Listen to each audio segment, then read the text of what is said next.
ఏదైనా ఘటనతో తీవ్రమైన బాధ కలిగినప్పుడు గుండె బద్దలైంది అని అంటుంటారు. ఇది నిజమే. ఎక్కువ బాధ, ఊహించని షాక్ లేదా తీవ్రమైన ఒత్తిడి వల్ల గుండె పనితీరు దెబ్బతింటే దాన్నే బ్రోకెన్ హార్ట్ సిండ్రోమ్ అంటారు. పేరుకు తగ్గట్టే గుండెపై ఇది తీవ్ర ప్రభావం చూపిస్తుంది. దీనికి గురైనప్పుడు శరీరంలో స్ట్రెస్ హార్మోన్లు ఒక్కసారిగా అధిక స్థాయిలో విడుదలవుతాయి.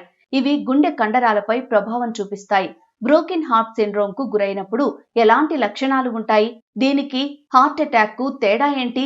ఎలాంటి జాగ్రత్తలు తీసుకుంటే ఈ రిస్క్ తగ్గుతుంది అనేది చూసేయండి. బ్రోకెన్ హార్ట్ సిండ్రోమ్ వచ్చినప్పుడు ఛాతీలో బిగుతుగా, నొప్పిగా ఉంటుంది.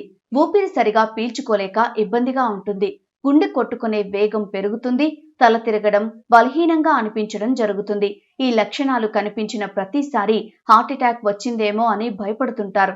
కానీ బ్రోకెన్ హార్ట్ వల్ల కూడా ఇలా జరుగుతుంది. హార్ట్ అటాక్ కు దీనికి తేడా ఉంటుంది. హార్ట్ అటాక్ వచ్చినప్పుడు గుండె నాళాల్లో బ్లాకేజీలు ఉంటాయి. కానీ బ్రోకెన్ హార్ట్ సిండ్రోమ్ లో ఇలాంటి బ్లాకేజీలు ఏవి ఉండవు.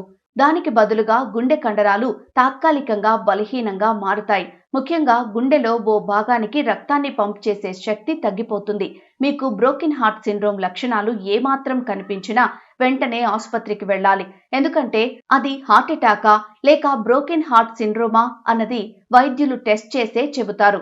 ఈసీజీ, రక్త పరీక్షలు, స్కాన్లు వంటివి చేయడం ద్వారా ఈ సమస్యను గుర్తిస్తారు. బ్రోకెన్ హార్ట్ సిండ్రోమ్ రాకుండా ఉండాలంటే కఠిన పరిస్థితులు ఎదురైనా బాధ, మానసిక ఒత్తిడి తగ్గించుకోవాలి. మనసులో బాధలను అలా దాచేసుకుని లోలోపల కుంగిపోకుండా మిమ్మల్ని అర్థం చేసుకునే వాళ్లతో చెప్పుకోవాలి.